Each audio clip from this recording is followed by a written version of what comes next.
We about to have some fun today. You know why? Because I feel like flashing it back today. Flashback Friday. That's right. It's Friday. We chilling. And you ain't got shit to do.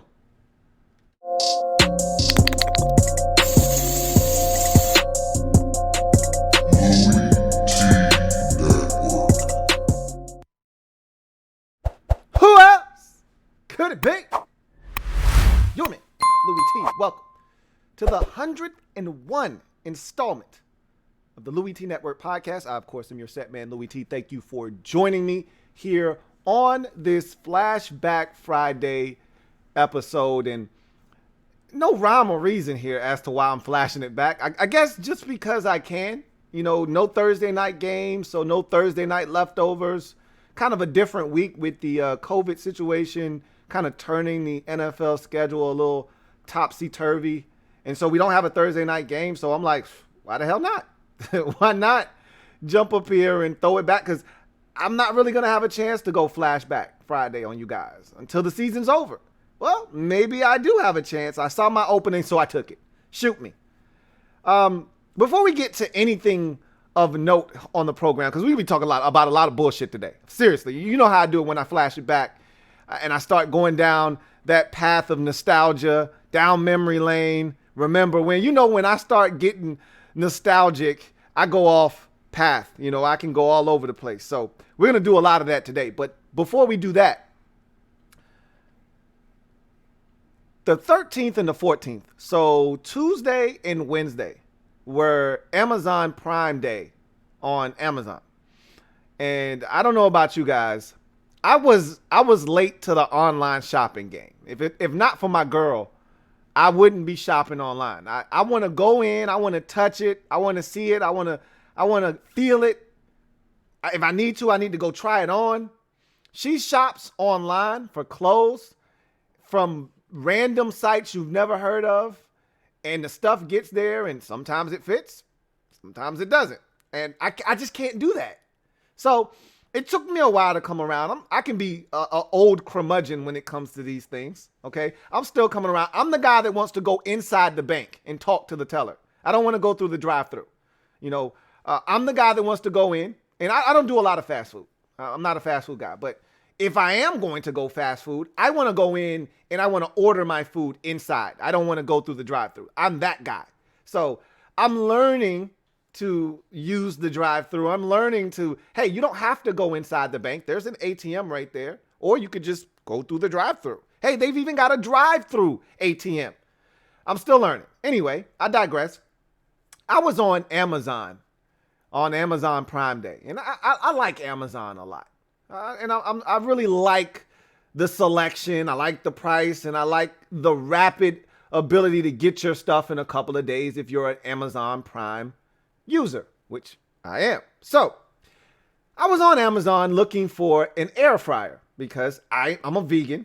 I need an air fryer. It's just a part of your vegan startup kit. You need an air fryer. So I was on there looking for an air fryer. And I found one on sale. And if you know me, you know I like a good deal.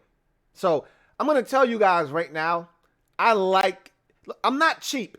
So there's a difference between being frugal and liking a good deal. I like feeling like I'm getting a good deal. Look, even if you have to lie to me to make me feel like I'm getting a good deal, I like to feel like I'm getting a good deal. So I go on Amazon Prime Day, and I see the air fryer up there. It's originally $170. I'm going to get it for $110. I feel like I'm getting a good deal. You're telling me I'm about to knock off essentially 30% for you here. That feels good. I like that. I feel like I'm getting a deal here. So I purchased the air fryer, put it in the cart. But then, this is how Amazon gets you, and I generally stay away from this. Like when I go to the grocery store, I'm not one of those guys that goes in the store and buys 18 different things. If I went in the store for milk, cereal, and water, I'm coming out with milk, cereal, and water for the most part. Every now and again you go in there, you see something else you need and you grab it. But I'm not one of those people that go in there. I went in for 3 items and I came out with 18, But I went in the Amazon Prime and I'm looking around and I get the air fryer. And then I started looking around at all the other items that were on sale, that they were knocking down the price on. And you know what I ran over? And I discovered this is random as hell. And this is the point of the story, okay? I ran into an eye massager, okay? So they're big goggles. You put them on, and they massage your eyes.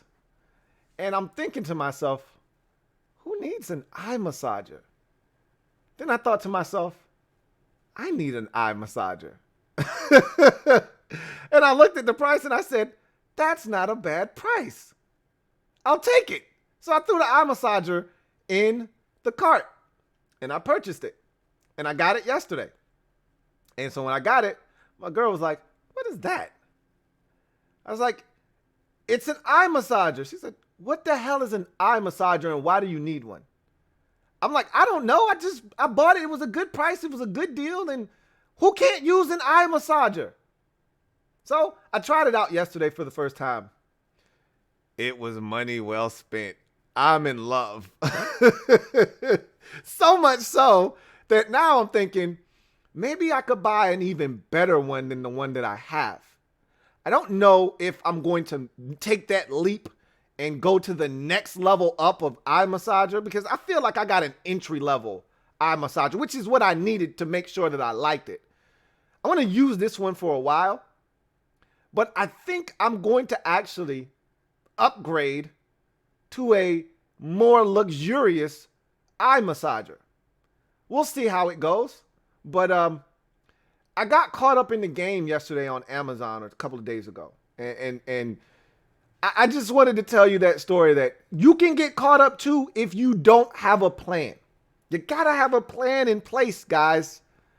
It's the reason that they put the milk and eggs and all of the usual essentials around the edges of the store. That's not by coincidence. That's by design. The reason is they're thinking if you got to go all the way. I remember when milk used to be at the front of the store.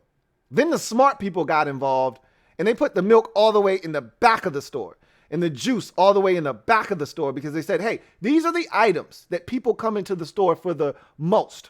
So if you put it all the way in the back, maybe on their way to the juice or the milk or the eggs or the cheese, maybe they'll stumble upon some cereal. Man, I'm hungry. I should get some cereal. Maybe they'll buy some muffins. Maybe they'll buy a bag of chips. Maybe they'll buy some chicken. And all of a sudden, again, you come into the store for a couple of items, you leave with a cart full of stuff. Just don't get caught up.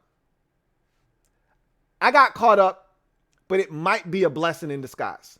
Not the Tony Dungy, I just broke my ankle blessing in disguise, like he said about Dak Prescott and the Dallas Cowboys. No, not that blessing in disguise. I'm talking about the blessing in disguise that I may have just unearthed a gem of an eye massager. Felt damn good. Anyway, I digress. So let's get to the Gem Droppin Session, shall we? Yeah, let's do that. Let me drop this gem on your melon. Open your mind, let your conscience be free. You're now rolling with your man, LouieTeeNetwork. Let me open you up. Get you thinking a little bit. So, I want to call this one, it's sort of like a play on the in case you missed it, but we're going to call this COVID-19 and more. That's what we're going to call this. So, a couple of little COVID tidbits and then some more. And then we'll move on. So, Atlanta Falcons the other day shut down their facility, had a COVID outbreak. Reportedly, 4 players or personnel or staff members tested positive for COVID-19. So they shut it down. This was reported by Adam Schefter early that morning. The Falcons came out and refuted that report, said, hey, look. I don't know where you're getting your information from. We don't have 4 confirmed positive tests here, bruh. Get your shit straight, okay? So Schefter was like, look, y'all got some shit going on though. Might not be 4, but you got some shit going on. They was like, that's facts, but don't be out here telling people we got 4 because we don't have 4 confirmed cases. Turned out to be 1, an assistant coach. They dodged the bullet. similar to the Cam Newton situation. Seems like everybody else is good. They're going to open back up the facility today. Looks like the game is still on for Sunday, as far as we know. If anything else comes up, then the Falcons could be out and we could be doing another one of these switcheroosies. We'll see. But, this is going to be the new normal the rest of this season. You find out on Wednesday that this team had a couple of outbreaks. They're shutting down the facility and your game is in the balance for Sunday, only to find out that they were false positives. They were all negatives, but they were false positives initially. And you thought, oh man, we got some guys that can't go this week, and now we got to check everybody that they came into close proximity to. That's what happened to the Indianapolis Colts today. Some false positives. 3 players reportedly, and the coach, reportedly tested positive for COVID-19. Well, turns out those were false positives. Nobody has tested positive. They're in the clear, and their game on Sunday is still a go. So good for them. Thought it was another bullet that we were going to have to potentially dodge and start moving games around on the schedule. No worries. They're good too. Let's hope that we're not going to have to start doing this to the schedule. These whole, switches here and there. But we dodged a couple of bullets, man. So that's some great news. Cam Newton and Stephon Gilmore back at practice today for the New England Patriots. I think that's part of the reason why the Broncos were so upset that game got pushed back, because they had a great opportunity to steal one. Now they're not stealing a damn thing. With those two back, that game is all but done, and the Patriots are officially going to win that football game. But I digress. How about Le'Veon Bell, L.Bell, signing up with the Kansas City Chiefs? And I went back and I had to find this. My man, Kevin, the PRF, we were doing the Tuesday night football game, the Titans and the Bills, and Bell had gotten released that night. And he said he was narrowing it down to 3 teams, but we didn't know that at the time. And we were talking and someone said, hey, who do you think is going to sign Bell? And I couldn't really pinpoint one team in particular. I was like, man, there's a couple of teams out there. I'm not really sure though. He comes with baggage. Don't know who would be interested. And Kevin said, how about the Chiefs? That makes great sense. They don't really have a bunch of depth. He fits what they do. He's a versatile back. He's a veteran, comes in. You pick him up for a year. And sort of like what they did with Shady McCoy last year. And I was like, damn, that was a hell of a team that you pulled there, Kevin. Why not think of that? That's what I said on the show. Why not think of that? So I'm like, yeah, Kevin, you're on to something. The Chiefs make the most sense to me. And 2 days later, he signs a 1-year deal with the Kansas City Chiefs. And it, to me, is a great fit because they got their guy in Edwards-Helaire, who's their starter, but they didn't have another guy. The next guy up was the Williams guy. And not the Damian Williams, but the other Williams. And he's okay, but he's not real. He's not the real Williams. So you're like, man, if anything happens to Clyde Edwards-Helaire, their running back position goes back to basically trash. So this was a good get for them. And if he can stay healthy, that's been one of his issues since he left Pittsburgh, is staying healthy. But if he can stay healthy, it gives them another dimension offensively that, hey, they could even have formations where both Clyde Edwards-Helaire and Le'Veon Bell are on the field at the same time. I mean, they could do so many different things with Bell. You can flex him out, and you can get some matchups against linebackers and safeties. Not that you can't do that with Edwards-Helaire, but Le'Veon Bell is a different animal, and he's much bigger than Clyde Edwards-Helaire, so he gives you a different dimension as a receiver. There's some really good things that can be done here with him. That's an interesting move. We'll see how he fits in, how he meshes with that football team, if he kind of toes the company line or if he's going to be doing the stupid things that he did with the Jets and the Steelers that's going to shorten his stay or wear out his welcome, because this could be a permanent home for him for the rest of his career. Now, obviously, if COVID is under control next year, Damian Williams comes back. He just signed an extension not too long ago.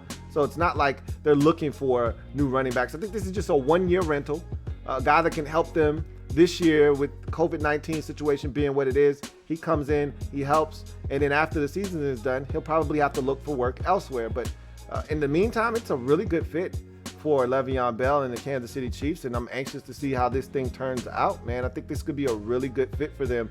Like, again, as I mentioned, just like Shady was for a brief spell. Remember, Shady, by the time they got to the end of the season, he wasn't even active.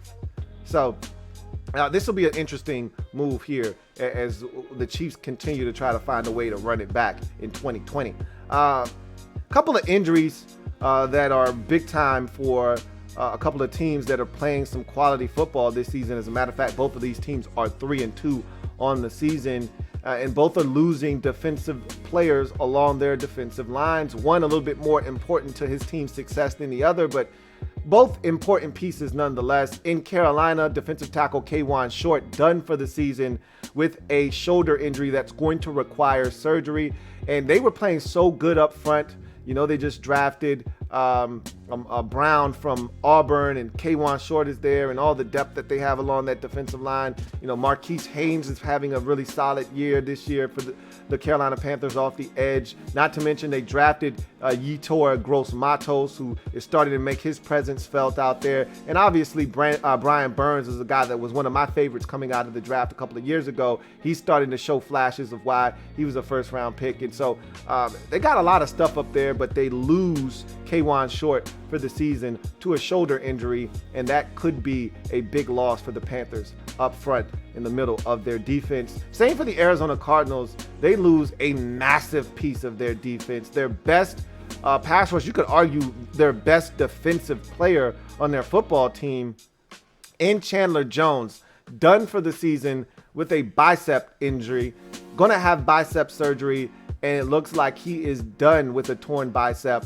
And that's unfortunate because this is a team that right now they're 3-2. They're still, I think, trying to find themselves.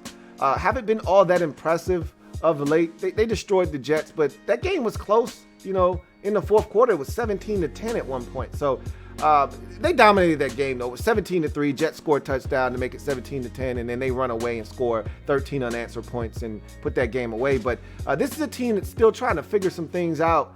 And when you're trying to figure things out, you need your defense to step up. And a guy like Chandler Jones, who has been one of the most prolific quarterback baggers over the last 2-3 years, is no longer in your lineup. That changes things drastically for this Cardinals football team. So that's a big loss. That you can't fill that void. They're going to try to fill those shoes, but it's impossible to fill the void of a guy that can get you anywhere from 15 to 20 sacks in a season, which is what he's really been for them the last couple of years. That's a tough blow to that Cardinals defense. We'll see how they are able to circumvent that injury. For those of you who care about this, I don't. Some of you do. No Pro Bowl this year. All right, they canceled the Pro Bowl. Who gives a shit? Really?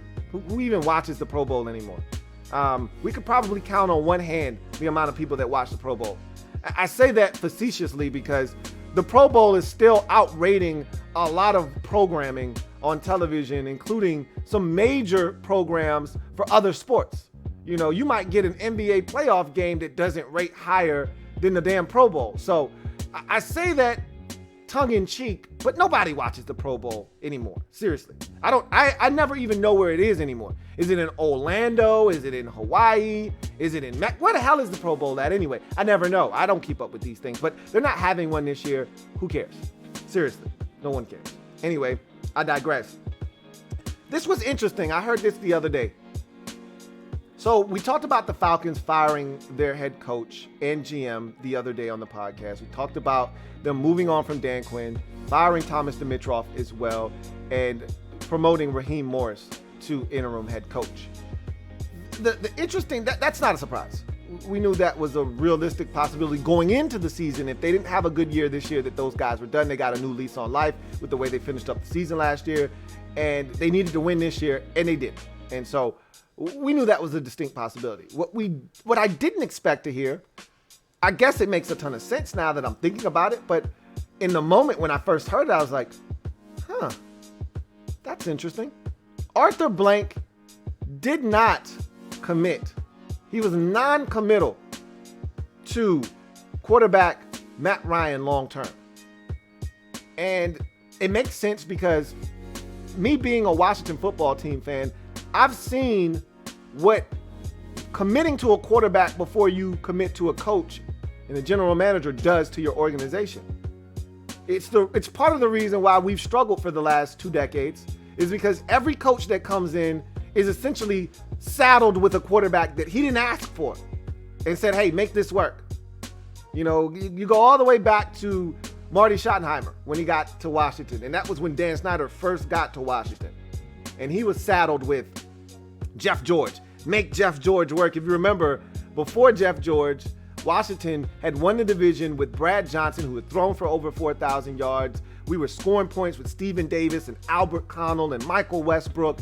We had a dynamic offense, Larry Centers, and we could score with the best of them. And then Brad Johnson kind of got broken down at the end of that year, had a neck injury, kind of hurt him a little bit.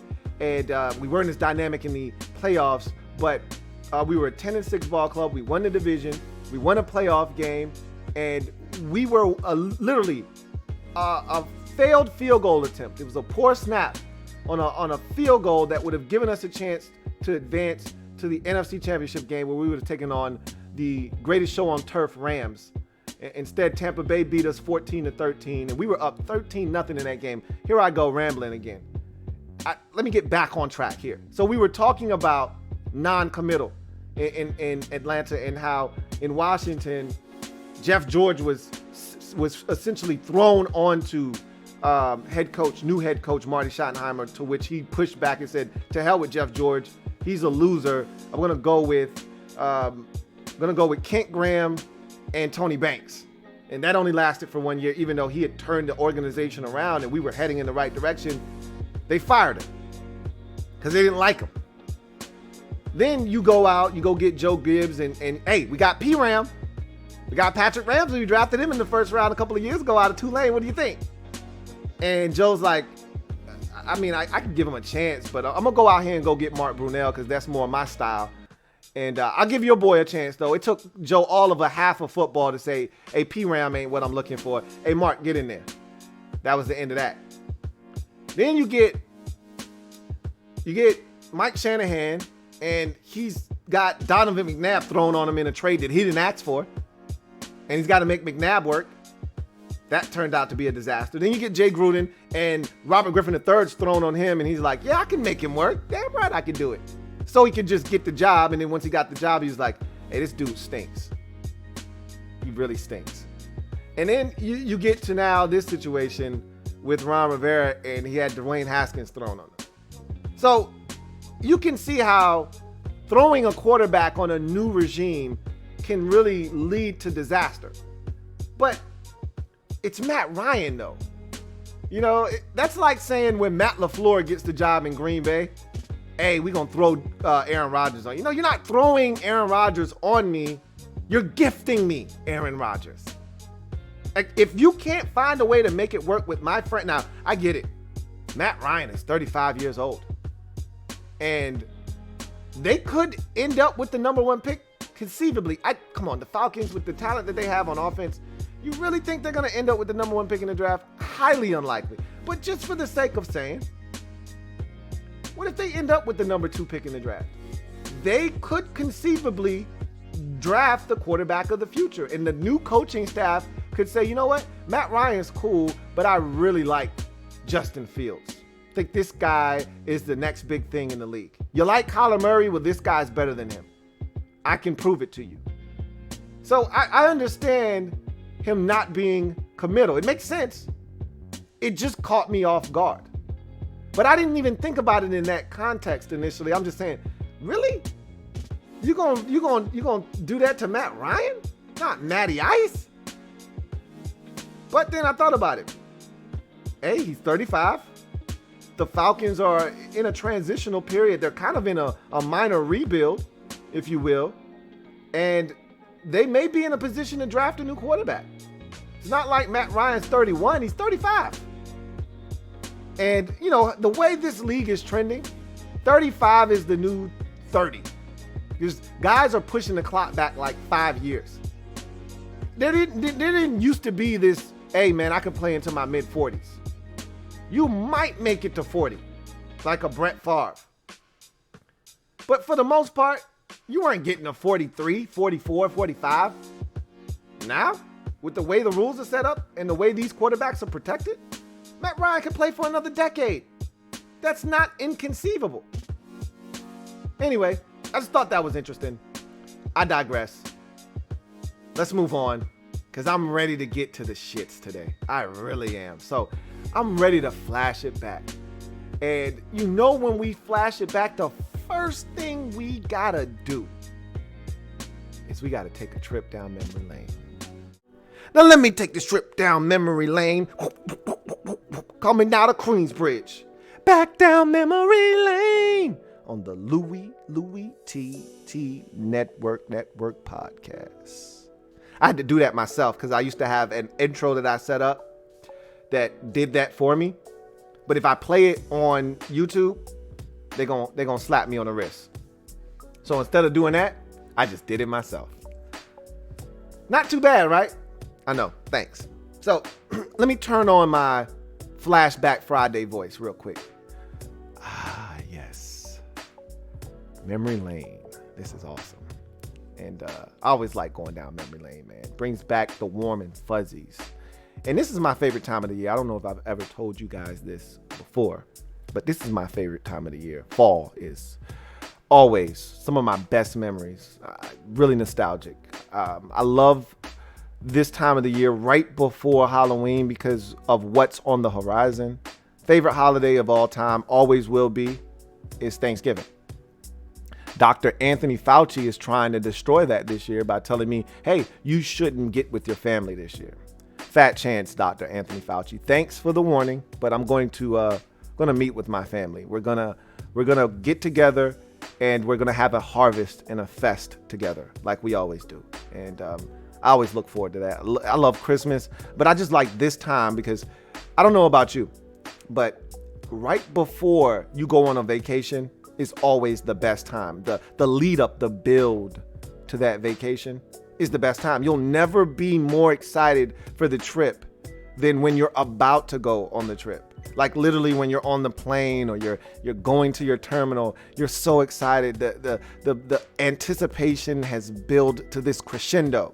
Now, maybe the trip actually exceeds your excitement level, and that's so rare, but you never usually are more excited than right before. And this is why this time is so exciting for me, because I can see Thanksgiving, I can see Christmas, I can see New Year's, and all of the good times that are about to take place, and all the good times that have taken place during this time of the year for me in the past. It all just comes rushing back to me all at once. So this is my favorite time of the year. And you get football back.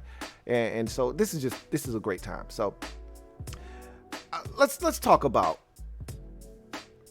memory lane. And I want to go back, way back into time. Not too far back. I don't want to go too far back on some of y'all, because some of y'all can't go back to the 90s. That's a little too far back for y'all. But we're going to do that a little bit later on in the show, though. Sorry. I got to. But I'm going to keep it nice and simple for y'all. I was looking at the 2012 NFL draft. And I just want to specifically look at the first round of the 2012 NFL draft, because what a draft that was. And, we would get some gems out of that draft and some guys that ultimately did some things, like Russell Wilson or Kirk Cousins in that draft. Cousins was a 4th rounder. Russell Wilson was a 3rd rounder. And some guys that would, later go on to be big time players in this league. But the first round of this draft, so what 2012 was for me was, it was a big year. Why? Well, number one, I started the LouieTeeNetwork back in 2012. So the first season that I started doing this, I called it the Starting 5. It was a program back then that I had come up with where I was going to follow the 5 first round quarterbacks, or it wasn't first round, it's the 5 quarterbacks that were starting as rookies for their NFL teams. And they had jumped out to this great start to their careers. Andrew Luck, Robert Griffin III, Ryan Tannehill, Brandon Weeden, and Russell Wilson were your 5 quarterbacks from the 2012 draft that started that year. And look, it's funny because that was 8 years ago. You'll never see that again, where 5 rookies get the nod week 1.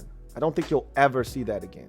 And I could be wrong, but I just don't know if you'll see 5 guys thought highly enough of that their team starts them in week 1, all at the same time. Anyway, you'll see. Now, we've seen drafts where guys in the first round are starting by week 4 or 5. All of them are in. But I'm talking week 1 right out of the gate. These teams identified these quarterbacks as the guy and cut them loose from day 1. Russell Wilson, remember, they went out and signed Matt Flynn that offseason, drafted Russell Wilson, and then realized, man, this guy's really good. We're going to start him instead of Flynn, who we just gave all this money to. So, Robert was the guy in Washington. Andrew Luck was the savior in Indianapolis. And, Tannehill was the guy in Miami. And Whedon was getting an opportunity in Cleveland. So it was fascinating. It was a fascinating time. But, when I went back and I looked at this first round, I was like, man, there are some big time disappointments in this draft in the first round. And I want to just go through this first round and kind of give you my thought process on these guys as they were coming out, and then, ultimately what they became. So you start number 1 overall is Andrew Luck. That was a no-brainer. Everybody was on board that this guy was the truth. He was, and injuries cut his career short. And so there's no doubt that Andrew Luck, and I still contend that he's going to come back at some point. I thought he would be back already. I'm not going to lie to you. I thought he would have been back by now. Which kind of leads me to say maybe I was wrong, but I'm sticking to my guns, and I think at some point he'll miss it and he'll come back. Maybe he hasn't gotten to the point where he's healthy enough to want to come back yet, but I think he is going to come back at some point. But Andrew Luck was definitely worthy of the number 1 overall pick and did some good things in this league before he ended up retiring. Number 2 overall, Washington Redskins select Robert Griffin III, and man, those were good times, man. Good times. 2012. Good times, man. Yikes. I remember when we made this pick, I initially thought that we were going to draft Ryan Tannehill. Because remember, we were originally the 6th overall pick in this draft. And I had done all my homework. And I felt like the right man for the job was Ryan Tannehill, and he fit what Mike Shanahan wanted to do, which was running the boots. Had an athletic guy that used to be a wide receiver, so he could get out and move. He had a big arm. He was tall. He had a presence about him. He fit everything that we thought Mike Shanahan wanted in a quarterback. He looked like a watered down, more athletic version of Jay Cutler.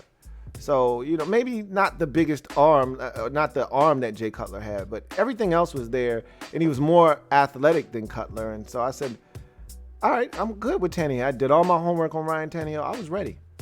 And then they pulled the trigger on the trade to get Robert Griffin III, and I was excited. I'm not going to lie to you. This was a hell of a move. And after 2012, you couldn't convince not a single Washington fan that we didn't have the guy for the next decade. And then the shit hit the fan, and I can't wait for that 30 for 30. That it's got to be coming eventually. And I thought by now he would have kind of wisened up a little bit, maybe matured, and maybe seen some of the error in his ways as a youngster in the league. Nah. Did an interview not even 3 months ago, and he's the same pompous, arrogant Robert that can't see the faults of what he did and his contribution to his demise in Washington. I can't wait for all the stories from what happened there, because we've heard a lot of them, but I'm pretty sure there are many, many more, and I can't wait. We might have to, because he was supposed to be out of the league already. And if he was, we would have been in the midst of getting that 30 for 30 right now. But because he got back into the league, we're going to have to wait until he's done. You can't do a 30 for 30 on an active player that's going to absolutely crucify him and cast him in a negative light. So I think he's got to be done, and he's got to be done for like 3 years before you can do that 30 for 30. So, man, that one hurt. That set the franchise back. Look, we weren't a good franchise to begin with, but that set the franchise back again in a major way. Anytime you draft a guy and you give up what we gave up to get him and he doesn't work, you're in some serious trouble. And you add to that, we had a salary cap penalty right around the same time. This really hurt us, him not being what we thought he was when we drafted him. This was, though, one of the picks that I said, this is a big mistake when it was made. I killed the Indianapolis Colts for then trading a first-round pick. So essentially the Colts gave the Browns back what they had lost when they drafted Trent Richardson 3rd overall. He was a bum, and he was tight. He lacked fluidity. I thought he was dominant at Bama, but behind an offensive line that allowed him to be. But he wasn't a good enough football player that warranted the number 3 overall pick. Generally, you drafting a guy this high at the running back position, he better be, first of all, a home run threat every time he touches the football. That's number 1. Number 2, he better be able to not only run it, but also be able to catch it out of the backfield. And number 3, he better be able to make guys miss out in space. He better be a dynamic back with the football in his hands. And none of those things is Trent Richardson. He doesn't possess home run threat speed.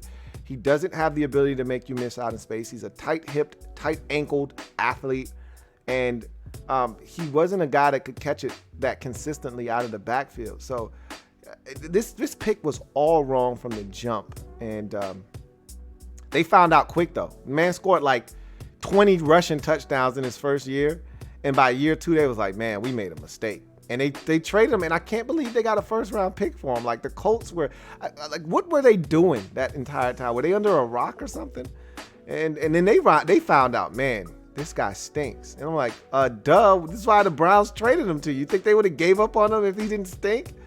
Anyway, Trent Richardson was such a bum. He was such a bust. I can't believe they even thought he was good enough to draft 3rd overall, even out of Alabama. I never saw it.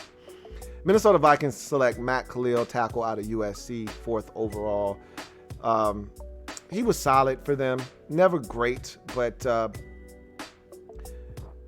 if you ask Vikings fans, he wasn't worth the 4th pick overall in the draft. But he was a solid tackle. He wasn't a bust or anything like that. Just, I don't think he was worthy of a top 5 pick. But, you know, when you need a tackle, you take a tackle and you hope it works out. You hope you draft, you know, the next Orlando Pace or Jonathan Ogden. That's the goal when you're drafting in the top 5. But rarely do you get that guy. And he was really solid for them, but never elite. Jacksonville Jaguars select wide receiver Justin Blackmon out of Oklahoma State. Ouch. 5th overall. Had the talent. You know, there were a couple of games in there where he goes off for like 200 and something yards. I think he did that against the Titans one week. And I was like, whoa. But there were just so many off the field demons with this guy. Drinking was his biggest vice. And it just never worked for him in the league for whatever reason, man. Couldn't get his life together off the field. And it's a shame because the dude had talent.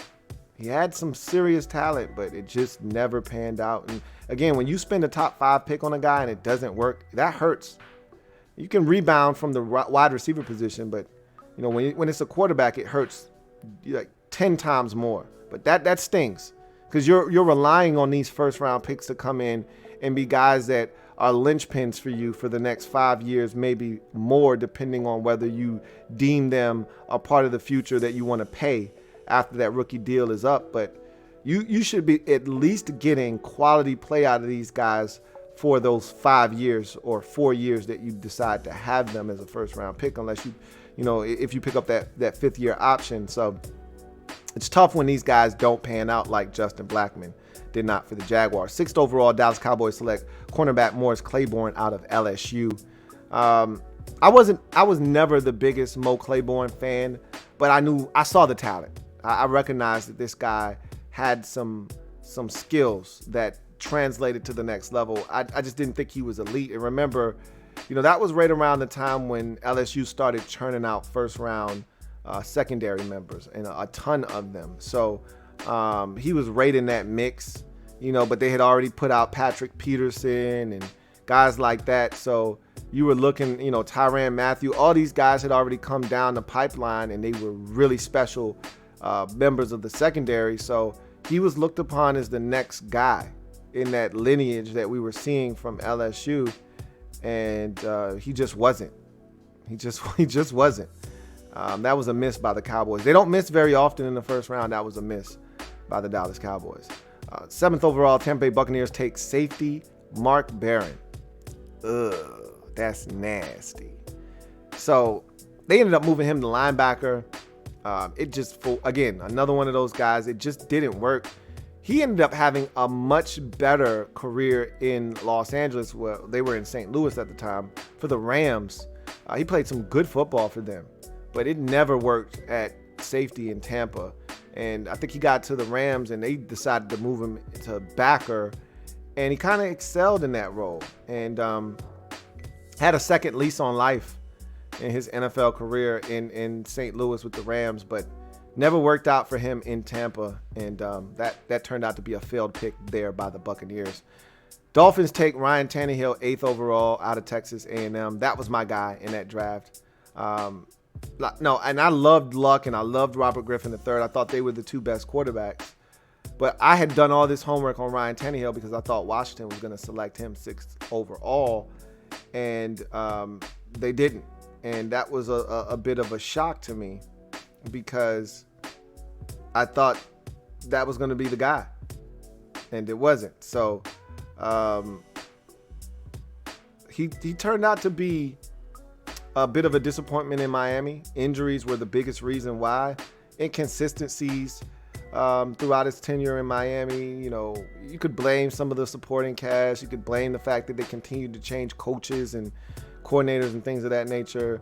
I think he was with Adam Gase for a little while there, though, and there was a little bit of consistency. But for the most part, injuries were the biggest reason. He could never really stay healthy. I remember there was one year in there he played really well and led them to the postseason and then got injured at the end of that season and didn't even start in the postseason game. It was Matt Moore that started the postseason game. So injuries were the biggest reason he didn't succeed in Miami. But you see what he's doing now. The talent has always been there. He just needed an opportunity where everyone believed in him. And I think he finally got it too. You know, with age and experience comes wisdom. And I think he just hung around long enough and got the right opportunity with the right team and the right system with the right players around him. And now he's flourishing and he's making that first round status look really good, just not with the Dolphins. Panthers 9th overall take linebacker out of Boston College, Luke Kuechly. Man, oh man, that's a hell of a pick. And I remember when I watched him coming out of BC, I thought he was good. I didn't think he was first ballot Hall of Famer good. Man, was I wrong. This guy was some kind of special. And there was a stretch there in this league where you looked at Luke Kuechly and you say, he's the best linebacker in the league, hands down. Who's better? But concussions really shortened his career and stopped him from doing something that he loved to do. But I don't think that his abbreviated career is going to stop him from getting into Canton. I think he ultimately finds himself with a bust in Canton one day, even though it was only a 7-year career. Luke Kuechly was dominant for those 7 years. I mean, there's an argument to be made for Patrick Willis as well, even though his career was even shorter than that. I think there are going to be some people out there trying to make the argument that Patrick Willis is a Hall of Famer. I don't know if I necessarily agree with that because of the short amount of time that he played, but Patrick Willis is a hell of a football player. Same thing can be said for Luke Kuechly at number 9 for the Panthers. 10th overall, Stephon Gilmore, cornerback out of South Carolina, is selected by the Buffalo Bills. I never saw him becoming what he is now. I just didn't. He's one of those guys that I flat out missed on. I thought he was a solid college corner. I never thought that he was going to be what he turned out to be. He's dominant right now. He's the best corner in football right now. And I never saw that coming. I don't think the Bills did either, which is why they didn't re-sign him when he became a free agent. I don't think they thought he was worth what he ended up getting from New England. And I don't even know if the rest of the league knew what Bill Belichick saw in him. And, man, Stephon Gilmore is a stud that is making his mark in this league right now. And if he can string together, 3 more of these types of seasons, you're talking about potentially a Hall of Fame career for him as well. We'll see. Generally with these corners, when you have that dominant stretch, like a Revis or a Sherman, that's when we start using the HOF reference. So Gilmore's in the midst of that right now. It's been 2 ridiculously productive years in New England. If there are 2 or 3 more of these, it'll be hard to keep him out of that discussion once he hangs his cleats up. We'll see. But he turned into a hell of a football player, and I didn't see it coming when he was drafted 10th overall. Kansas City Chiefs select defensive tackle Dontari Poe out of Memphis. I remember watching him coming out of Memphis, and this guy was ridiculously athletic for his size. You're talking about a guy that was like 330 and could move like a defensive end, and he's a defensive tackle. He was out here running around, chasing guys down, disruptive force inside. I thought this guy had, double-digit sack getter from the defensive tackle position written all over him, and he never was that. He was good and at times even dominant in the run game, and he could apply a little bit of pressure, but he was never what I thought he was going to be. I was wrong about Dontari Poe and his impact potentially in this league for many years to come. And that's why the Chiefs pulled the trigger on him at 11, because they saw the upside. But I don't think his production ever met the talent and the upside of being a number 11 pick overall in the draft. Philadelphia Eagles select Fletcher Cox, defensive tackle out of Mississippi State, 12th overall. He's been everything and more for the Eagles. I remember when he came out, and it was funny because I compared him to Dontari Poe, and he didn't seem like he was the same caliber of athlete that Dontari Poe was. And so I was like, a little lukewarm on Fletcher Cox. We'll see about this guy. And he's turned out to be the best defensive tackle in this draft, and it's not even close. So Fletcher Cox has turned into a monster. Having a little bit of a down year to me this year, but throughout his career, he's been dominant at times and worth this 12th overall selection by the Eagles. Arizona Cardinals select wide receiver Michael Floyd out of Notre Dame. Obviously, I'm a Notre Dame Fighting Irish fan, and I thought Michael Floyd was a really good, wide receiver coming out of Notre Dame. Thought he would be able to be a solid contributor wherever he landed, and I thought he landed in a perfect spot in Arizona because they had Larry Fitzgerald. And I think they still at the time might have even had Anquan Bolden back in 2012. He might have already been gone. I think he was already gone by then. He might have already went to Baltimore. But I just thought it was a great fit for him.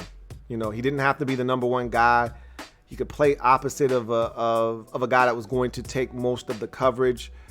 He was a little bit faster than people thought. One of those guys that could sneak up on you speed-wise. And remember, early in his career in Arizona, he was a deep threat, a guy that they would throw it long to. He would go and get it. He would climb the ladder, win 50-50 balls, things of that nature. But, man, he had a great start to his career, and then it fizzled. Off-the-field issues, lack of work ethic, a number of things just kind of beat Michael Floyd up, and then he became a journeyman. And once you hit that journeyman status and you're never able to really get the career back on track, you're just a guy at that point. And it's a shame because he didn't start out as just a guy in Arizona. He's a big-time part of what they did with that football team with Carson Palmer. And then he turned into just a guy. He ends up in Washington and, New England and just all over the place and never really found another home after he left Arizona. So what his career could have been if he could have just kept his head on straight, but for whatever reason, he wasn't able to do that. 14th overall, Rams select defensive end Michael Brockers. And he's still in Los Angeles with this Rams football team. He's a solid pick, man. I was never a Michael Brockers fan. Let me start by saying, never really saw it with him. I've never been overly impressed with him in the league either. I think he's a solid piece, though. One of those guys that probably is unsung, which is why I wasn't overly impressed with him, is that he does a lot of the dirty work. He does everything well, nothing great necessarily. And that's how I viewed him coming out of LSU. And so, solid pickup. Seattle Seahawks drafted Bruce Irvin, defensive end out of West Virginia. I never liked that pick. Thought he was undersized. I thought he was an athlete, but I never thought that his athleticism translated to a dominant edge rusher. Just thought he was a guy that was an athlete that could run around. And to me, that's what he's been throughout his career. I've never looked at Bruce Irvin as an elite pass rusher. Never once in my life. And you know what I'm interested to see? I'm going to look it up because I'm interested. I'm going to see if this guy ever had double-digit sacks in his career. I'm going to guess right now and saying he's never had double-digit sacks a season in his career. Let's look at his stats and see if we can find his stats. And I'm gonna look because I feel confident in saying that he's never had double digits. I could be wrong. I'm probably wrong. I'm pretty sure I'm wrong. Watch this. I always do this, and then I'm gonna roll up and he's gonna have an 11 sack season somewhere in here. But let's see. Nope, I was right. I told you he's never been dominant to me. He had 8 in 2012, which was his best season of his career up until 2019 when he had 8.5 for the Panthers last year, which is what got him back to Seattle.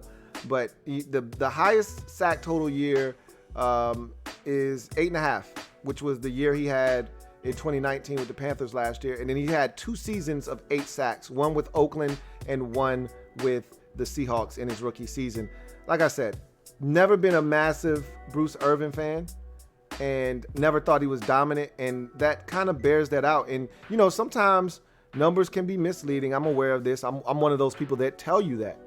But he was always a guy that I thought was overrated. You know, people just, oh yeah, former first round pick, elite speed off the edge. This is a guy that can get to the quarterback. He's all right. He's not a guy that I'm scared of. If I'm a defensive coordinator, I'm not worried about where 55 is. Not worried about where Bruce Irvin is. Make sure we block him. Anyway, I digress. Jets, 16th overall. Woo-wee. This is some serious funk right here on a whole new level. The rhythm is the bass and the bass is the treble. Quentin Coples, defensive end out of North Carolina. Ouch. Boy, the Jets know how to pick him. Man, he was funky. How about Vernon Golston? How about him? Back in, what was that, like 05 or whatever it was? Woo, boy, they know how to pick him, man. The Jets know how to stink it up. That was, first of all, I was never a Quentin Coples fan. Thought they overdrafted him at the time. Boy, did that come to fruition. This was a bad pick. Serious bust there. Let's see how many career sacks this guy ended up with. 16 and a half career sacks. Ouch. Only played in the league for 3 seasons. Yikes. Yeah, that was a terrible pick by the Jets. But that's what you expect from the Jets. 17th overall. Cincinnati Bengals select Drake Kirkpatrick, cornerback out of Alabama. Solid pick. I think it took him a while to get into a groove in his career. He was one of those guys that I thought early on in his career struggled.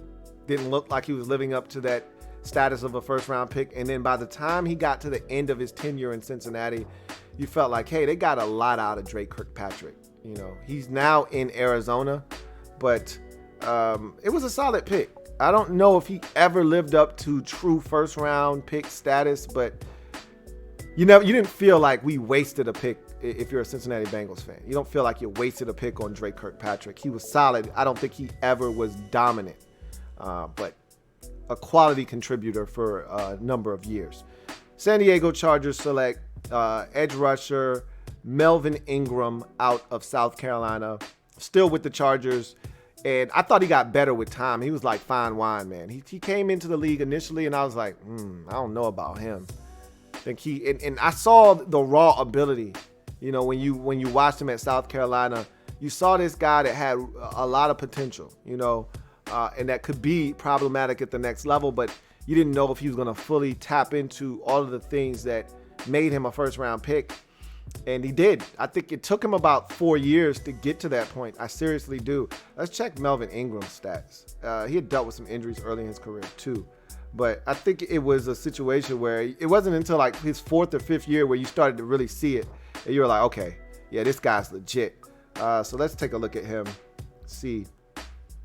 Yep, it was his 3rd year where he had 1 sack, 4 sacks in his 3rd season.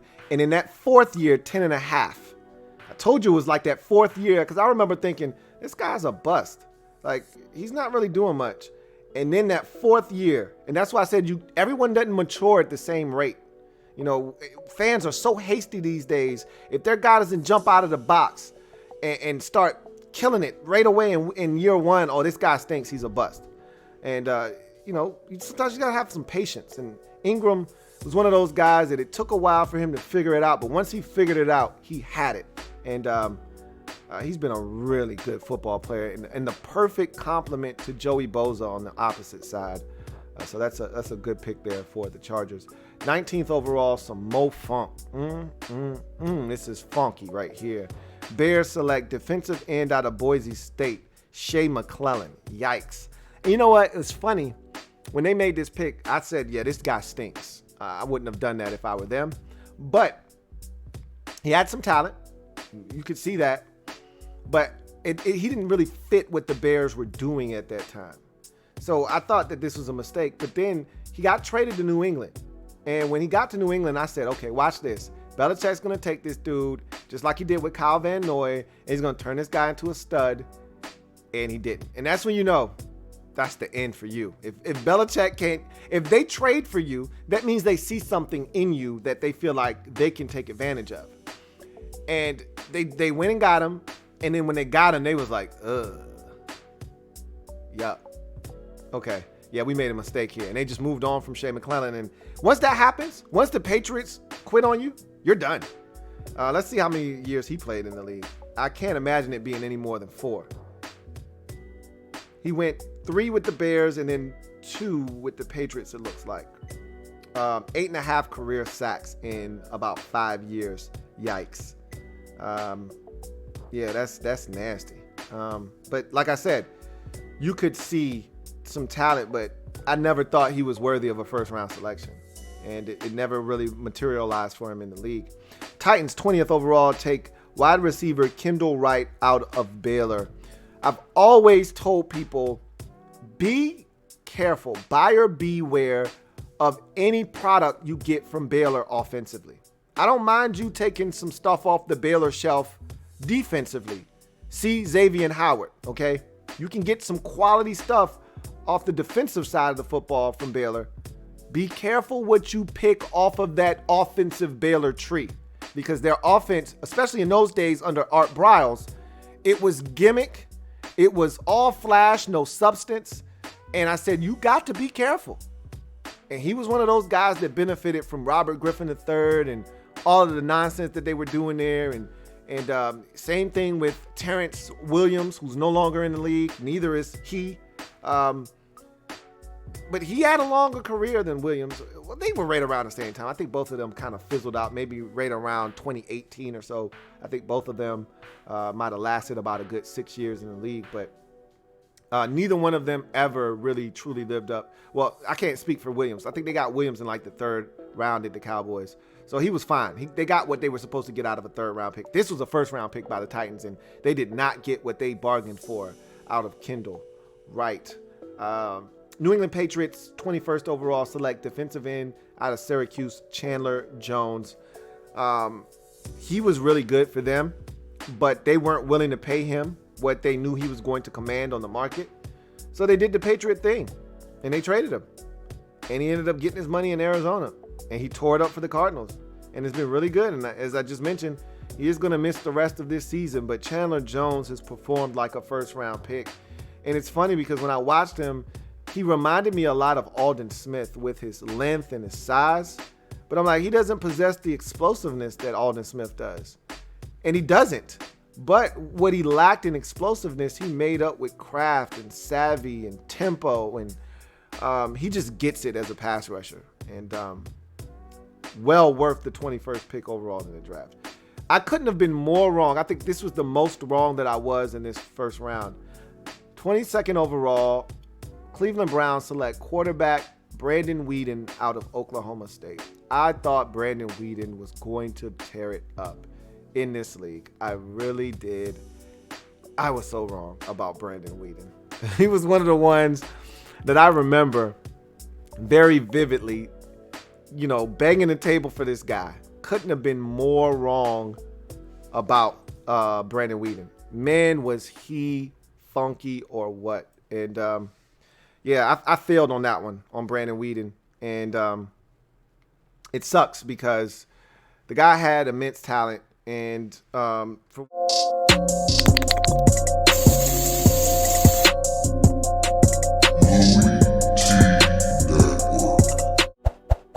sorry about that. I'm over here hitting shit. So for whatever reason, he couldn't get it done in Cleveland. And he would do stupid shit like left-handed interceptions and just, man. It started out good though. Let's look at his numbers real quick. Because he had some early success. Remember, I told you those guys had some early success in their careers. That starting five group, and then it kind of then fizzled out after that. But let's check out his stats and see what he was able to do in his career. Hold on. Let's go to retired players. Let's see what we got. Brandon Weeden. Let's see if we can find his stats. All right, I don't see him here. So we're going to go and look it up in a different way. Let's find out. Oh, man. Yeah, I can do it this way. And I bet you in one of his first, let's call it 2 years, his best season was in one of those first 2 years. Then he became a journeyman quarterback. He ended up in Dallas at one point. Texans, I think he was in Houston for a little while. Let's see. Let's get his stats. All right. So he played in 7 seasons in the league. And he started only started. His best season was his first season. Go figure. I mean, that was the season he played the most. But he still threw 14 touchdowns and 17 interceptions. It's not like he was killing it. But he threw for over 3,000 yards that year. And he was solid early on. Had a 9 touchdown, 9 interception year the second year in Cleveland. Only had 8 starts that year, though. But then he went to Dallas after that, after 2 years in Cleveland. And then he became a journeyman quarterback. I thought he had some talent, but it just never worked for him. And I really thought this guy was going to be a beast. One of the guys that I was banging the table for, and I couldn't have been more wrong. What a disappointment that was. 23rd overall, Lions select offensive tackle Riley Reef out of Iowa. I didn't have a problem with this pick at the time. Thought he was a solid pick for where they were in the draft and what they needed. Did a good job in Detroit, but not to the point where they felt like they needed to retain him. He ended up in Minnesota, which is where he is right now. Got a big deal from them. They haven't been all that excited about him, and they were looking to move on, but the number was too big and couldn't get from outside of that contract. But I think this is his last year in Minnesota, and so we'll see what happens with him. So he's been a solid football player throughout his career, but I don't think the Lions were all that pleased with Riley Reef. David DeCastro is the 24th pick by the Pittsburgh Steelers out of Stanford, and he's been, as advertised, just a hell of a guard for them for a number of years, and a big part of their offensive line and when he's in the lineup, that offensive line is really good. And when he's not, you feel his absence. And so this is a guy that is definitely worth the first round pick that the Steelers spent on him back in 2012. Still with that Steelers organization to this day. Donta Hightower, 25th pick overall by New England. You know what's funny is I kill the Patriots for their lack of first round draft picks and success. But they took two really good guys in this first round. Now, one isn't there anymore in Chandler Jones, but the other one is still there in Donta Hightower. And he's like the heart and soul of that defense to me. Now, he's not there this year. He opted out with COVID. And they're still playing solid defense, but they're not the same defense. You know, I think he's one of those guys. I always think about the Super Bowl with the Falcons and how big of a part of that comeback he was. He was instrumental. Without him, there is no comeback in that football game. So, to me, he's a hell of a first-round pick for the New England Patriots. They got it right there as well. 26th overall, Houston Texans take defensive end out of Illinois, Whitney Merciless. He's been an enigma for me. You know, there are times when I look at Whitney Merciless and I think, man, this guy has got his shit together. And then there are other times where I'm like, where is Whitney Merciless? Is he even still on the team? Like, it's one of those milk carton situations. Have you seen Whitney? And so let's look at his numbers, because there are some years in there, where you go, man, Whitney's got it going. And then there's some years in there where you're like, where you been at, bruh? I guarantee you that he's only hit double digits once or twice. And he's had some years where he was close. And then there's some years where he wasn't even on the face of the earth. Let's check his numbers out. 50 career sacks in, what are we now talking, 8 years or so? Let's see what we're talking about. He had one double-digit sack year in 2015. He had 12. But he's had 2 7.5 sack years and another year where he had 7. So he's been really productive. There's a 6 and a 5 in here. But it's, for a guy that's a first-round pick and a guy that they just paid money to not too long ago, this is a guy that you want to have a 10.5, 11.5 sack season. Or at least if you're not going to have the kind of sack numbers that you're looking for, like Clowney, for instance, you want a guy that's going to impact the game. And I just don't get that sense from Whitney Merciless. When he's not getting to the quarterback, he's not impacting the game to me. And so he's been really solid for them, though. I think they're really pleased with what they've gotten out of him as a first-round pick, a late first-rounder at that at 26. So I think they feel good about Whitney Merciless. 27th overall, the Cincinnati Bengals select guard out of Wisconsin, Kevin Zeitler. He's really good for Cincinnati. They were just too cheap to pay him. And so he ended up in Cleveland. And they ended up trading him to the Giants. So Kevin Zeitler's been a really good guard in this league for a good amount of time. So I think that's a really good pick there by Cincinnati. Green Bay Packers select linebacker Nick Perry out of USC, 28th overall. Was never a Nick Perry fan. I was shocked that he was viewed as such a good player. Some people really had like these really, I thought, ridiculous notion that they had this ridiculous idea that this guy was really good. I never felt like Nick Perry was a good football player. He's not even in the league anymore. Like, I don't know what happened to him. Let's see. Like, I want to know what happened to Nick Perry. Let's see. Maybe we can find out right now why he's not in the league anymore. Let's see.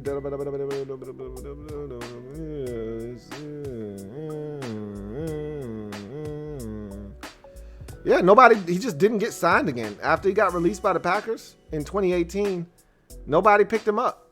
And there's a reason why, because he stinks. To me, he was always fat. He was never in shape. It looked like he was always a fat dude. And he was usually dealing with injuries.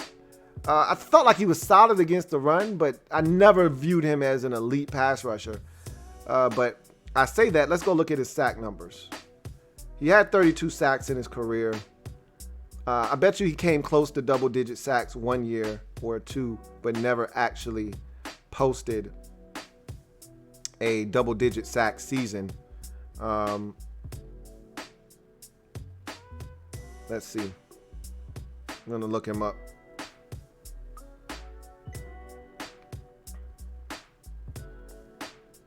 All right, let's see what we got here with him. Nick Perry stats. I'm interested now. See what he did in his career. So, 6 years in the league, 2, 4, 6, 7 years in the league. And he had an 11 sack season. I knew there was one in there that he probably got to double digits. But that was the highest year, obviously. 7 the following year after the 11 sack year in 2016. He had 7 in 2017. And then he fell off the face of the earth in 2018. Let's see how many games he played. He probably was injured. Yep, only played in 9 games. But he only had a sack and a half in 9 games. So, there was a time there where the Packers thought they had found their, havoc-wreaking pass rush, fear-inducing rusher here in Nick Perry, and it just never came to fruition. I was never a Nick Perry guy, so for whatever that's worth. 29th overall, Minnesota Vikings select safety out of Notre Dame, Harrison Smith. Loved him at Notre Dame. Thought he was going to be a big-time player at the next level. Did not expect him to go in the first round because I didn't think he was going to run fast enough.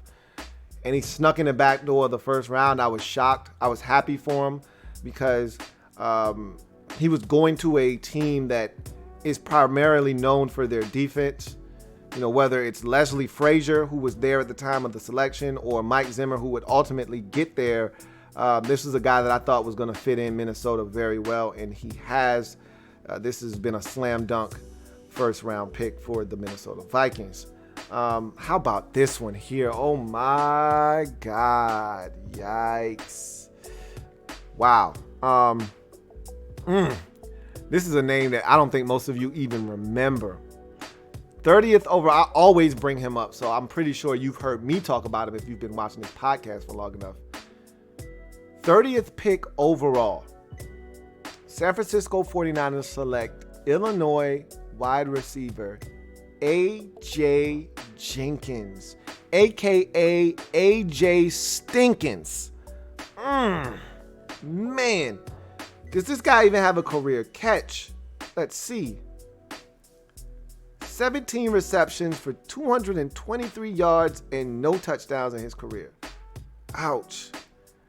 I remember when that pick was made and he was not doing well early on, and the media was asking Jim Harbaugh about him, and Jim couldn't even lie. He couldn't even spin it like, hey, he's a young kid. We like what he's doing. Jim was just like, hey, look, man, it is what it is. Like, this dude stinks, and there's nothing I can say. I can't sugarcoat it with you guys. He stinks. He's AJ Stinkins. Wow. And the funny part is, I never knew what they saw in him. When you watch the film, you're like, and you thought this was okay to spend the first round pick on him? Where's the psychological sense in that player? You need to wash your face and get your mind right, San Francisco. What are you doing right here? And see, they were in that mode where they could waste a first round pick because they were winning games back in those days. That was the Alex Smith, about to transition to Colin Kaepernick, Seattle, San Francisco height of that rivalry time where they were just getting into that situation where Russell was coming into Seattle and Kaepernick was coming into San Francisco, and that they would clash for the next 3-4 years. They were getting there, and so they were a winning team. I mean, you see 30th overall means they were in the NFC Championship game. So this was a team that was starting to figure it out. They didn't figure that out, though. Tampa Bay Buccaneers select 31st overall and take running back Doug Martin out of Boise State. I remember Doug Martin coming on early in his career and just playing exceptional ball. And he wanted a nickname, but all the nicknames everybody had for him were trash. and he was not happy with any of them. And so he wanted a real good nickname. I don't think he ever, remember it was the Muscle Hamster. He hated that. Then it was like the Dugginator or something like that, and he hated that. It was a bunch of garbage nicknames. Good thing he never really got a nickname, because he wasn't worthy of a nickname when we really got down to the meat and potatoes of everything. He was a quality back, but I don't think he was ever better than that rookie season. He might have had another season. I thought he burst onto the scene and was like, whoa, this guy is awesome. I think, though, after that, I think we ran into a situation where the best of him, injuries and all of those things that take place. Let's see what Doug Martin did in his career. See what we find on Dougie here. I used to call him Doug E. Flash. He probably wouldn't have liked that either, but let's see. His rookie season, man, had 319 rushing attempts. Damn. Never even got close to that again. Yeah, well, he had 288 in 2015. But, injuries, again, as I mentioned, he only played in 16 games 3 times in his career. So he was never better than that rookie season, though. He came close to it in 2015. He actually averaged more yards. He had 288 carries, which is roughly 30 less carries in 2015, but just about the same amount of yards. So he averaged 4.9 a rush in 2015 and 4.6 in 2012, his rookie season. Big difference, though. In 2015, he had 6 touchdowns. In his rookie season, he had 11 rushing touchdowns. So that was a big difference. And also in that rookie season, man had 49 receptions for 472 yards and another score. Whereas in 2015, he only had 33 catches for 271. So he was ultra productive his rookie season. He almost had 2,000 all-purpose yards when you put together his receiving and his rushing. And he never really got close to that again. So that rookie season, man, he burst onto the scene. We were like, man, Tampa's got themselves a gem. And then he, injuries and things of that nature. He never really was that guy ever again. And then finally, man, New York Giants, remember they won the Super Bowl in 2011. You remember they beat the Patriots. That was the second time they beat the Patriots. That was the Mario Manningham catch on the sidelines game. And they took David Wilson, running back out of Virginia Tech, 32nd overall. Remember, that was the guy that used to do the backflips after he would score a touchdown. A dynamic kick returner, a guy that was explosive. I remember that first game on a Thursday night. They drafted him in the 2012 draft. You win a Super Bowl, you play that Thursday. They played the Cowboys. I'll never forget it. They played the Cowboys on that Thursday night. And I think they were the first Super Bowl team to lose on a Thursday night. No one else had lost on that Thursday night game. I think the Giants were the first team to do it. And they lost that game in part because David Wilson, I think he fumbled like 3 times in that game. And he was in the doghouse for like a long time after that. And then they realized, like, this guy's too talented. We got to give him more opportunities. And so they did, but he had the neck injury. That's what ultimately ended his career early. Dude was super talented. If nothing else, he would have played 10 years in the league as a kick returner, if nothing else. If the running back thing didn't work and he had issues fumbling, worst case scenario, he would have been Cordero Patterson for the rest of his career, where they were like, hey, we just going to put you on kickoffs. Or he would have turned into probably a better, more accurate, because at least Cordero Patterson, they're doing multiple things with him, throwing it to him out of the backfield, handing it to him as a running back. He might have turned into Andre Roberts, where you're just strictly a return guy. If we put you in as a receiver, it's because we really need you. But I thought he had talent. He had enough talent to do some things at running back too, man. He was so fast, so elusive, but the injuries got the best of him. So you never really got to see the best of David Wilson. So that's the first round in 2012, man. A mixed bag. I mean, there's some elite players in there. There's some guys that you say, wow, how the hell did he get taken in the first round? And then there's some guys that you say, how in the hell did he get drafted at all? But obviously, hindsight is 2020. But that's a really interesting first round. And it's amazing how many of these guys don't pan out or don't end up staying with their team past their rookie contracts. It's amazing when you look back at these things. But I digress. We go from that trip down memory lane to my favorite part. Y'all remember when? Y'all remember when? Y'all remember when? Y'all remember when? Y'all remember when? Y'all remember when? Y'all remember when? Y'all remember when? Y'all remember? Ah, yes. Yes. Oh, man. Remember when? About to take y'all back, man. Take y'all way back in the time now. When we're going back down to remember when. Y'all remember when the Denver Broncos just plugged in any back and they rushed for 1,000 yards? Shit was ridiculous. I remember there was a stretch there. They could do no wrong. It started with Clinton Portis. He went back-to-back 1,000 years. And then they traded him. And this is when Mike got in his bag because he was like, you know what? I don't need Clinton Portis. I can find another Clinton Portis. I can't find a Champ Bailey. So I tell you what. I'll give you Champ Bailey. You give me, or I'll give you Clinton Portis. You give me Champ Bailey, and I'll show you that I can make a 1,000-yard back out of anybody. So Clinton had those two back-to-back 1,400-yard rush seasons. And then, boom, you start getting this back turnover in Denver. And it's Olandis Gary. And I'm about to throw some names at you. You're like, yo, I remember him for a little brief spell. And it's crazy. All these dudes went over a G. It was Olandis Gary. Then there was Mike Anderson. You remember Mike Anderson? Like, you look at Mike Anderson, and you're like, yo, he didn't go over 1,000 yards, right? Had the nasal strip over his nose. He looked like he was about 225, but like a thick, chunky, unathletic 225, and he went over a G. Remember Ruben Drones? Ugh, that's nasty. He went over a G though. Ruben Drones. First of all, his name sounds like he stinks. Drones. Sounds like some kind of disease. He went over a G, and he looked just as sloppy as Mike Anderson did. He might have even looked worse. Ruben Drones looked more like a fullback than a running back. He went over a G.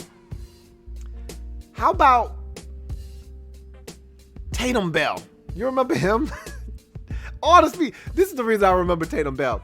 I wanted him to be so nice on Madden because he was like 97 speed. Tatum Bell was stupid fast on Madden. Super trash on Madden too.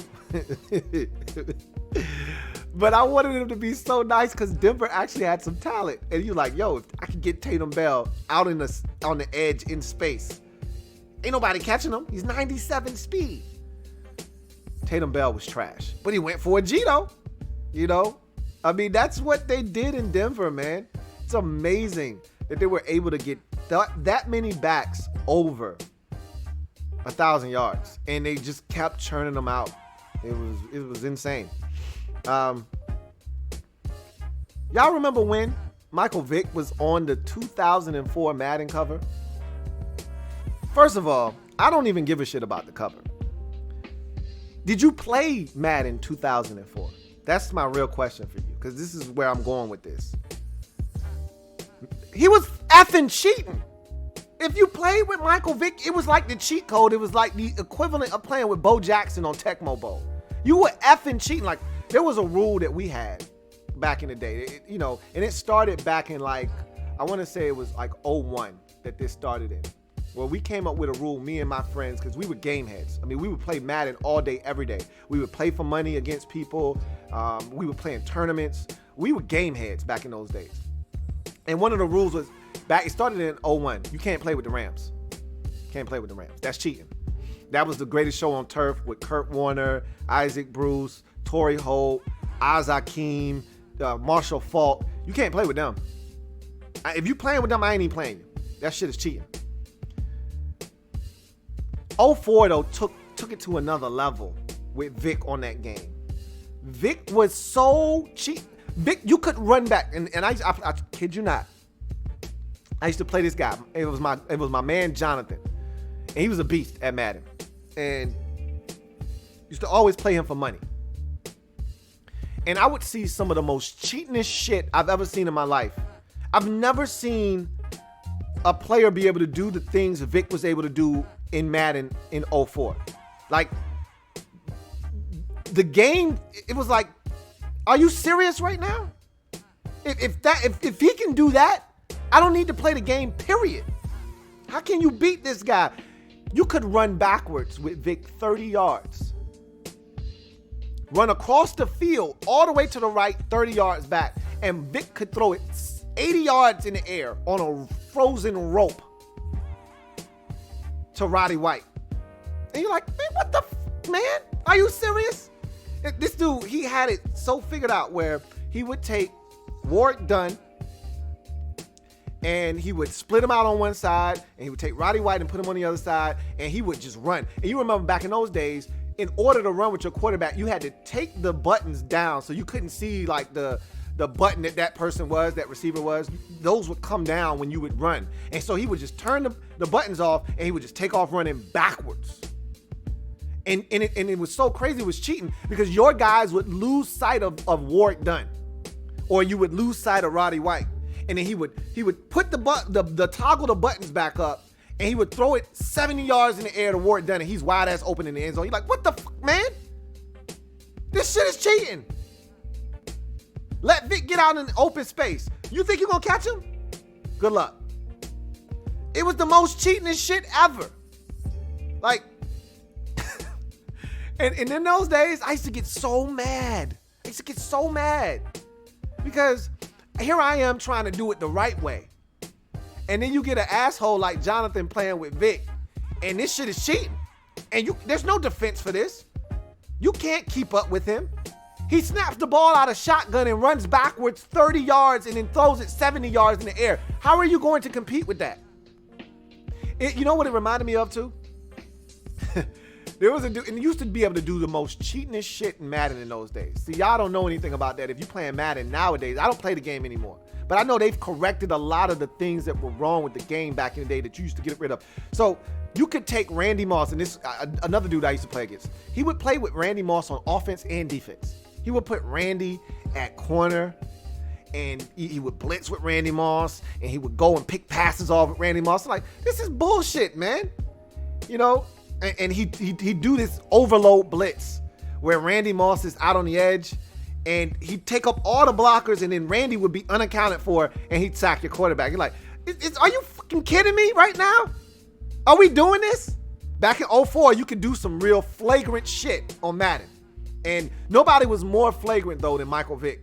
They put him on the cover, and this man could do no wrong. This shit was ridiculous. I've never seen anything like it since, okay? Now, again, I don't play the game anymore, so maybe Lamar Jackson is like that now. Maybe Mahomes is like that now. I can't say. But Vic's arm strength and his athleticism, and remember, Vic was an accurate passer, you know, in those times. You know, they had speed on that team. Algie Crumpler was a solid tight end. It was cheating. It was cheating. That shit was ridiculous. Anyway, y'all remember when NFL 2K, it had Randy Moss on the cover for the Sega Dreamcast, was the shit. I'm going to tell you right now. Now, I know a lot of you weren't Sega Dreamcast players. Your man here, Louie T, was. I, to this day, feel like the most underrated machine ever created for gameplay usage was the Sega Dreamcast. It never became what it should have.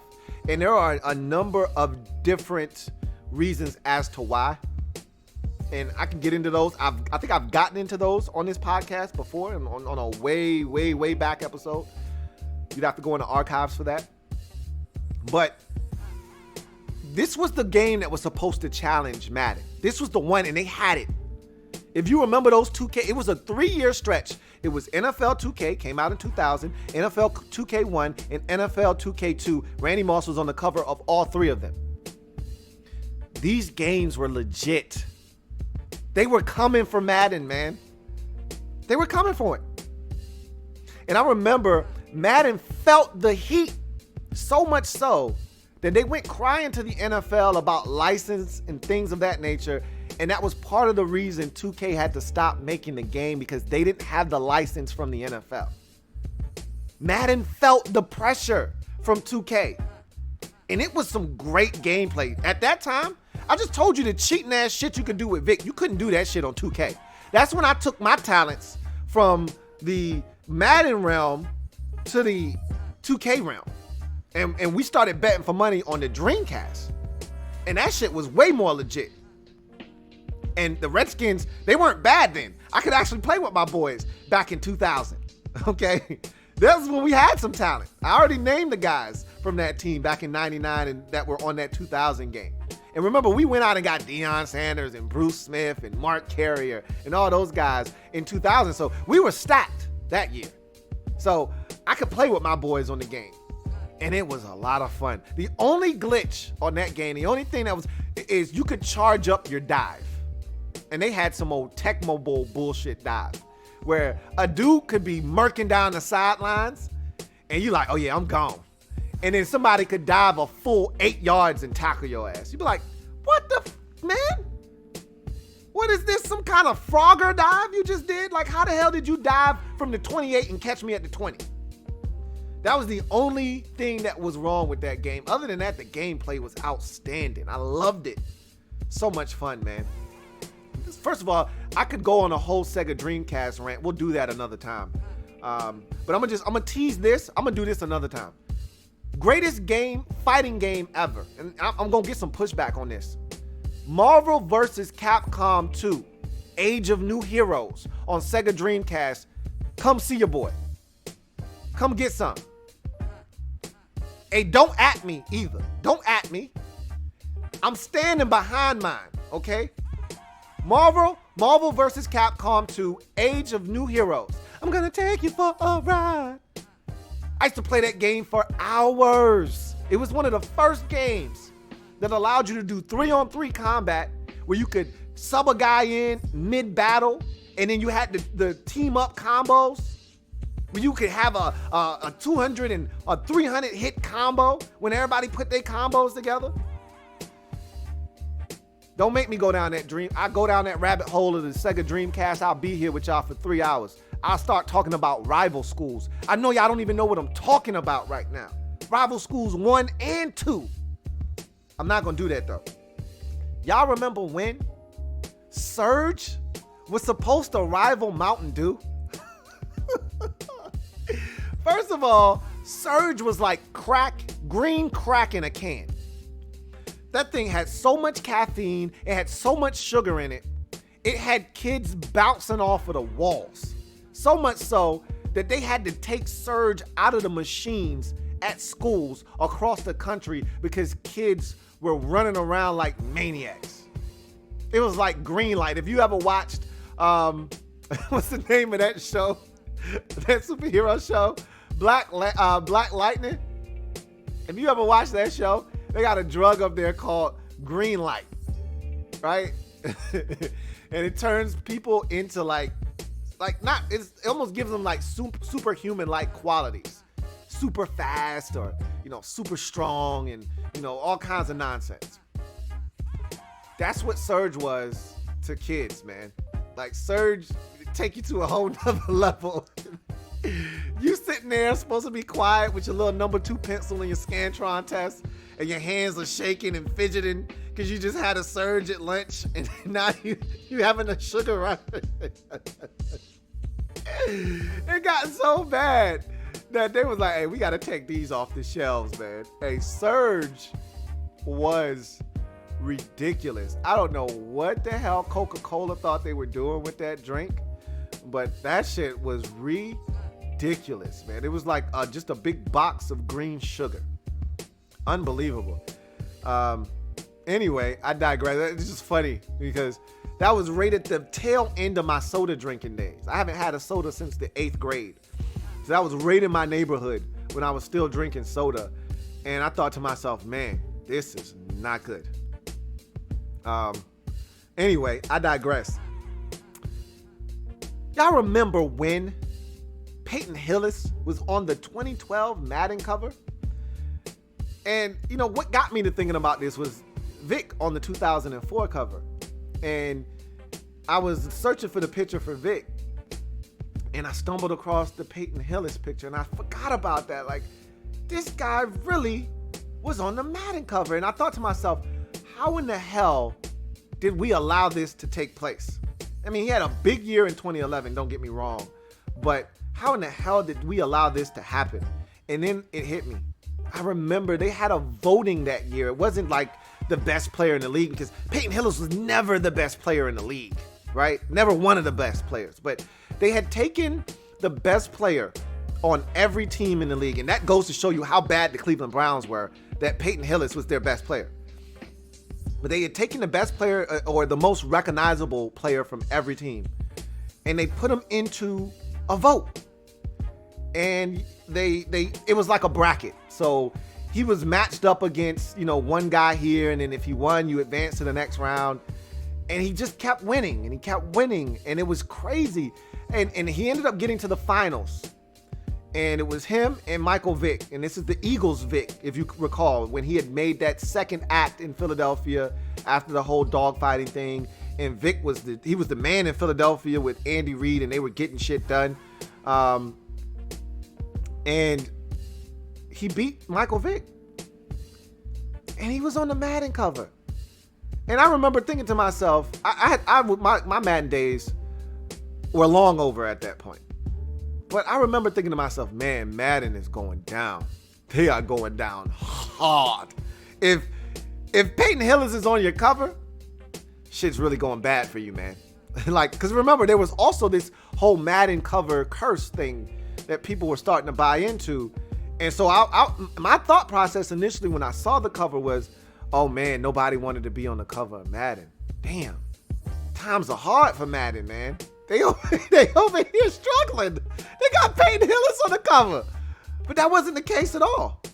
They just had a vote, and somehow Browns fans thought that Peyton Hillis was the next coming of Jim Brown, and they put him on the Madden cover. They showed up and they showed out for their boy, and he got to the cover, and I was like, whoa, what are we doing here? I mean, this is crazy talk right now. What we're doing right now with Peyton Hillis on the Madden cover, the cover will never be the same. You know, I was one of those people that was blowing it out of control, out of proportion. Like, oh, the Madden cover will never be prestigious again. You just put Peyton Hillis on the cover. This shit will never be the same. But it never really was downgraded because of Peyton Hillis, and it's a good feat for him. And I remember watching a video some years ago or whatever of him talking about that whole situation, how it came about, and that he'll never ever forget that whole situation. But he didn't want it. Like, it was all awkward for him because he's like one of those guys that didn't like the limelight and attention. And he's like, everything kind of happened so fast. He went from a guy that was viewed as a fullback that, wasn't really a running back, to this guy that the Browns were really relying on. And everything happened so fast. He was drafted by the Broncos. He gets traded to the Browns. Eric Mangini gets the job. Mangini's like, yo, I'm going to make you the focal point of this offense. And he tore it up that year in 2011, got the cover in 2012, and he was never the same after that. It was crazy. It was insane. And wow, Peyton Hillis. That's a trivia question that I know a lot of people would get wrong 7 years from now. It's probably still a little fresh in many of your minds. I'll give you another 7 years and I'll ask you who was on the 2012 Madden cover. You'll never guess. Remember when Jolly Rancher lollipops hit hard? And I'm talking about hard in the boulevard. Now, I was trying to pinpoint exactly when Jolly Rancher lollipops came out. Because, only thing I could find was like 1949. That's when Jolly Ranchers were first created. But I'm like, no, they came out with the square ones. Y'all know what I'm talking about. The square ones with the flat packaging. It was watermelon, it was cherry, and it was apple. And oh my God. I swear to you, we were slinging those like crack. Like they were crack valves in school. We were selling them for a quarter, and you would go to Walmart, you would buy a big bag, and the bag would cost you all of $3. And it would be, 25 of them in the bag, and you selling them for a quarter a piece? Seriously? I mean, we were killing the game. You're talking about making $12 off a bag of Jolly Ranchers. And you be, hey man, you got them Jolly Rancher suckers, man? You be like, yeah, hey, let me get 2 cherries, man. You walk past and you dap them up, and they slide you to 2 quarters. I mean, because we weren't supposed to be selling candy at school. And this is in middle school. And we got side hustles at 11 and 12. I mean, that's how we were doing it, man. You want to know why I got the LouieTeeNetwork? Because we were hustling at 11, at 12, selling Jolly Rancher suckers at a quarter a pop. Slinging that watermelon, slinging that apple, man. You want that cherry? I got that cherry for you, man. I got that work. Jolly Rancher suckers, man. Not the regular Jolly Ranchers you gotta pull and open and pop in your mouth. Nah, we ain't talking about peach and grape. I'm talking about the suckers, man. The lollipops. They were next level. And I don't know how long they had been out for, but the marketing on those were magnificent. And for that, there was a little stretch in time where those Jolly Rancher suckers, they couldn't keep them on the shelves, man. And people like me were buying them in bulk and slinging them janks at school. Wop, wop, wop, wop. Damn Jolly Rancher lollipops, man. Remember when Teddy Grahams were the jam? Jam, Teddy Grahams. What y'all know about Teddy Grahams, man? They had the chocolate. Now, my favorite was the honey. Okay? I wasn't a big chocolate Teddy Graham guy. Give me the honey Teddy Grahams. And I was so anal, I would eat one ear, eat the other ear, then bite the whole head, and it would just leave the stomach and the feet. And then I would eat that part. I used to crush some Teddy Grahams, man. Those were right in my childhood. I'm gonna throw another gem. Oh my God, I'm about to drop a gem on your melon, man. Some of y'all don't even know what I'm about to say to y'all. All right, but if y'all in the age group, you know what I'm about to say. Y'all remember Dunkaroos? Stop it, man. Y'all remember with the frosting and you dunked it? Oh, Dunkaroos. Hey, man, look, Dunkaroos. First of all, the frosting was too damn sweet. But just the concept of taking a little kangaroo and dunking him in that frosting, that sweet, sweet sprinkled frosting. I must say, Dunkaroos were pretty damn tasty. They were sweet as hell, but man, Dunkaroos, Teddy Grahams, man. I'm telling you right now, man, Teddy Grahams were my shit when I was a kid. But, Dunkaroos, as I got older, Dunkaroos, they were in and it was a small little period. Again, if you weren't around in that time, you would have missed it right over your head. Dunkaroos, man. I'm trying to tell y'all. Teddy Grahams, trying to tell y'all. And I know they still sell Teddy Grahams. They don't hit like they used to. I don't indulge in any of that stuff anymore. I'm a vegan. And I stay away from stuff that has a lot of the dyes and all of that extra stuff in it. But there was once upon a time when I was eating all of this shit. None of it is healthy for you. But I was shoveling this stuff down. I got another one for y'all, but I'm going to save that for another day. Because we've been at it far too long. I need to get the hell out of here. And you do too. But I'm going to just tell you. I remember when. Do you? And that's going to do it for me, your man, Louie T, here on this installment, this 101st installment of the LouieTeeNetwork podcast. If you haven't already done so, what are you waiting on? Go ahead and turn on those notifications, man. If you haven't already subbed up, come on. doing? Hit that sub button. Hit that subscribe button. Hit that notification bell. And hit that like button too while you're at it. I really appreciate you guys. This was fun. It's always fun when we throw it back.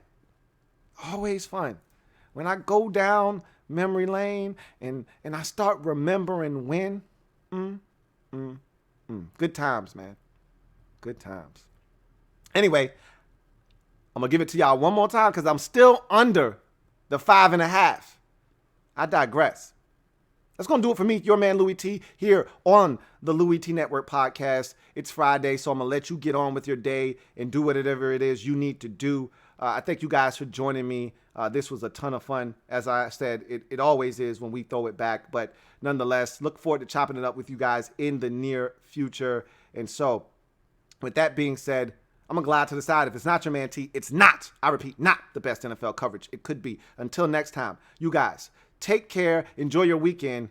I'll see you guys a little bit later on. Because there is no rush, I should say, to put out my picks because I got up until Saturday. With no Thursday night game, I want to find out who's playing, who's not. I'm not giving you the picks right now. But I'll give you my record for next week. So I'll talk to you then. You guys, enjoy. Take care.